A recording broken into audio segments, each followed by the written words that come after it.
Okay,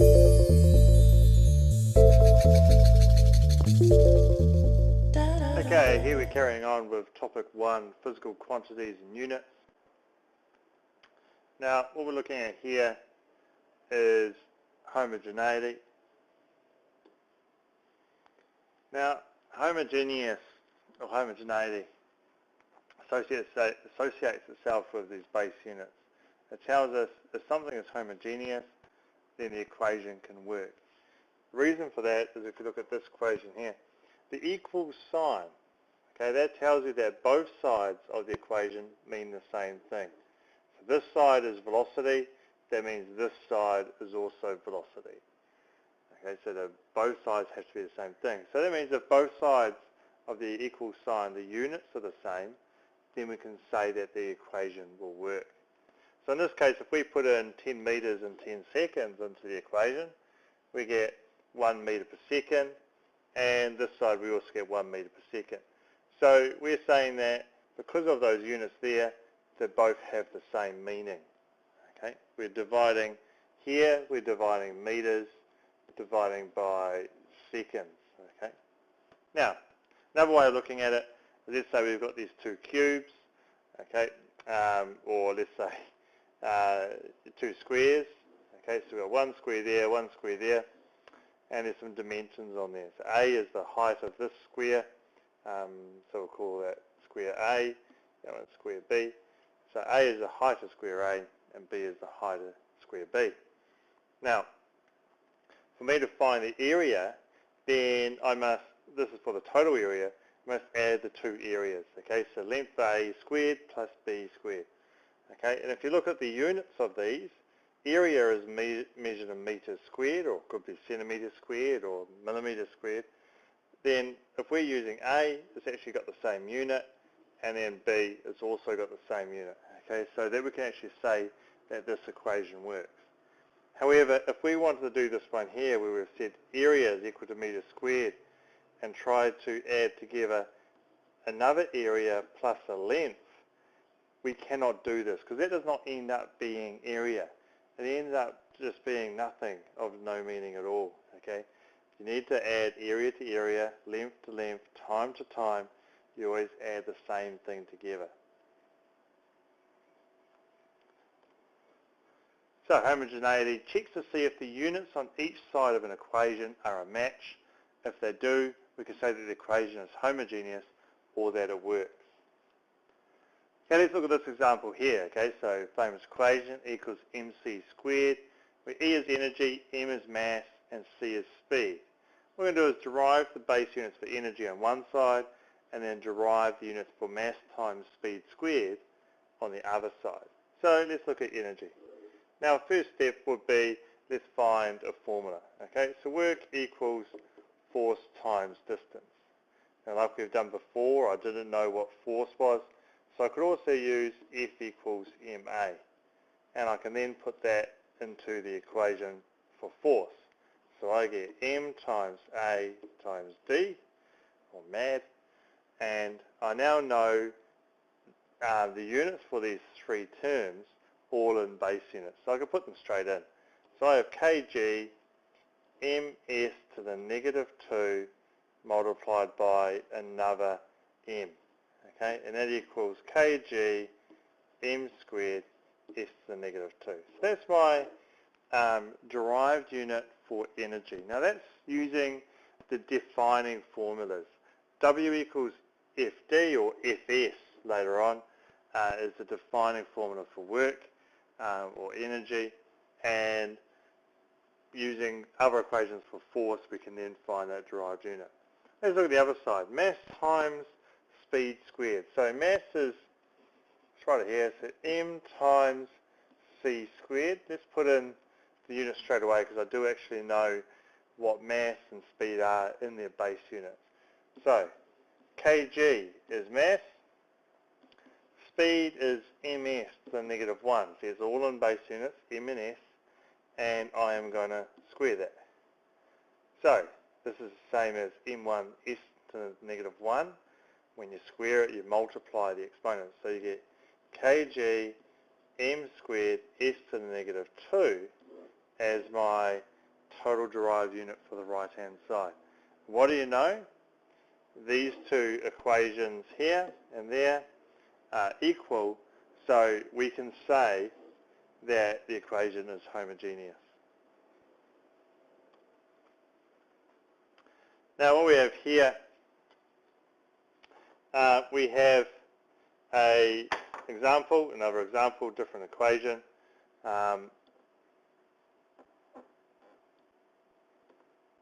So what we're going to do is head through and maybe solve this one. You can see this one has three terms. Now if you think about it like that area equation, then essentially we have to say that this pressure there is going to be equal to pressure plus pressure. Okay, so all three of those should be pressure for this thing to be homogeneous. So let's have a look. What is the base units or the derived units for pressure? Now we'll use the defining formula for pressure, which is force over area. Now force is mass times acceleration. We actually know what this is. kg ms to the negative 2. We're going to divide that by meters squared. So simplifying this, meters squared goes to the top line, and it's going to be 1 minus 2, so that makes minus 1, and we have s to the negative 2. So that's your base units for pressure.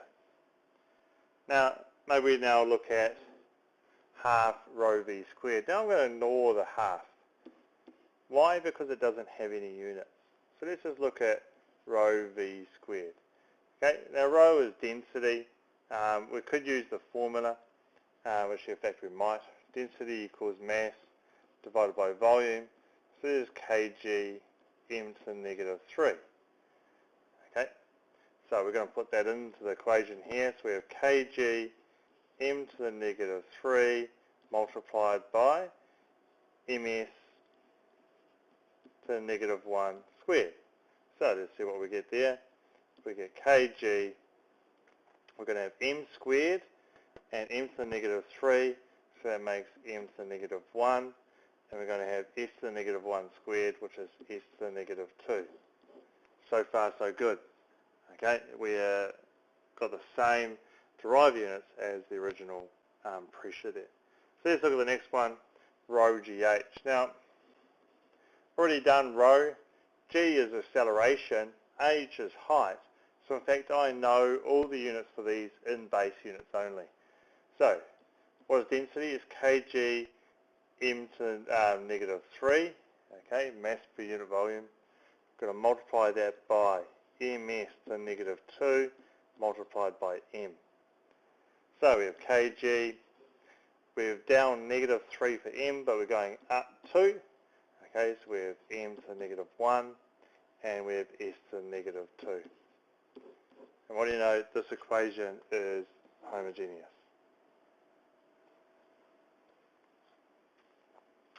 Now the next thing we can look at is prefixes. Pretty much we're attaching something to a unit. For example, millimeter, we're attaching a prefix, or centimeter, attaching a prefix there to change the size of the unit. Okay, so instead of a meter being a certain size, putting centimeter in front of it means that if you have one of it, it's a much smaller thing. So let's have a look at these. So prefix symbol, going down the list, the symbol for pico is small p, small n for nano, micro, which is the only one with a Greek letter, is mu, milli, little m, centi, c, deci, d. We don't really use deci much, okay, so not too important. Kilo, K, mega, capital M, giga, capital G, and tera, capital T. Okay, so those are the ones going down. Now,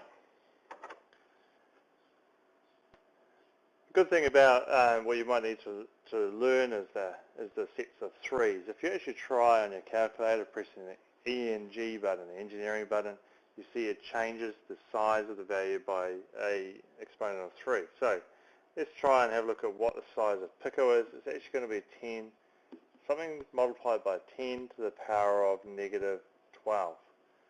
Okay, now if we go up 3, we get to negative 9, which is nano.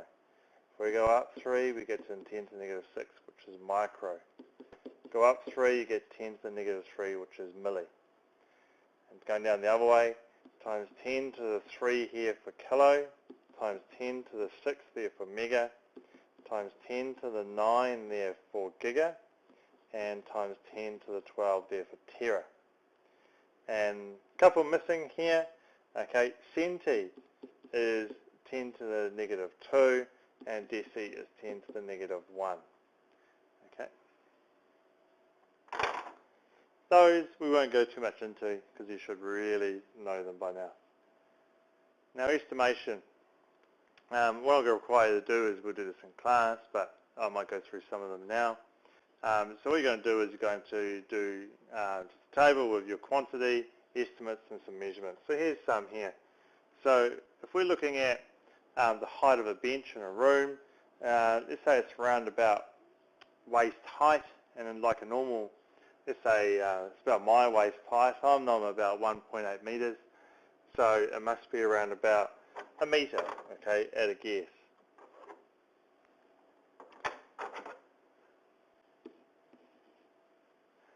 Okay, height of a room, let's say it looks to be not twice the height of me, it's probably about 1.5 times me, so let's say around about 2.5 meters. Length of a pen, okay, well this one you need to know your centimeters well, where you're probably going to have your ruler with you, so it's probably going to be quite handy, but usually length of a pen is around about 10 centimeters or so. Diameter of a pen, around about a centimeter. You can see here I'm not being too precise, I'm just putting in values that are approximately right. Mass of a roll of plastic, it's around about 30 grams probably. Okay, this is just a guess, I guess it's about there. Volume of a head, that's a good one, we'll probably do that in class. Mass of a person, well just think of yourself, you know, probably add a bit for the general population, so let's say probably around about 70 to 80 kgs. It's rising every year. Mass of a car, yeah, generally around about 1.5 tons, so in kgs, probably about 1,500 kgs. Acceleration due to gravity, we all know that it's about 9.81 is probably the actual figure, but we're just estimating, so let's say it's 10. Size of an atom, the size of an atom is about 10 to the negative 10, okay, so pretty small, but then the nucleus is even smaller, 10 to the negative 15. Wavelength of visible light, something you need to remember is actually the spectrum, but that's later on the year, but for now it's around about 500 nanometers. So there's plenty of estimates to know. Speed of sound, estimates 340. Speed of electromagnetic waves, 3 times 10 to the 8. Density of water, 1,000. Density of air, probably say 1 would be acceptable for density of air. 3 is probably a bit too precise. Young's modulus, something times 10 to the 11 pascals. And atmospheric pressure, about 10 to the 5 pascals. Now what we're looking at here is convention of labeling stuff for axes and table columns. This is very important in your practical exams and so on. It's also important in your exams, normal exams. So this is a table, and what we've done is we've labelled the velocity by then dividing out the units. Okay, so what we're saying here is because we've got a velocity with a certain unit, which is ms to the negative 1, and we've divided it by its unit, we can then say that the rest of the table can be unitless. So same thing here, we've got time measured in seconds divided by seconds, means that this table can be unitless. Now something that's very important here is as you go down columns, you must always go to the same decimal place. Okay, it's all very important. What we have over here is the labeling for a graph, and it's a similar thing. We've got s squared divided by s squared, and that actually means that all the numbers down this column don't have to have a unit. You'll notice here that we haven't started from 0. You can start from any number you like in graphing and physics. even on the y-axis. Don't even have to do compressed axes. In fact, we prefer you not to do compressed axes. You notice we have a big triangle to find the gradient. That's also something you should do.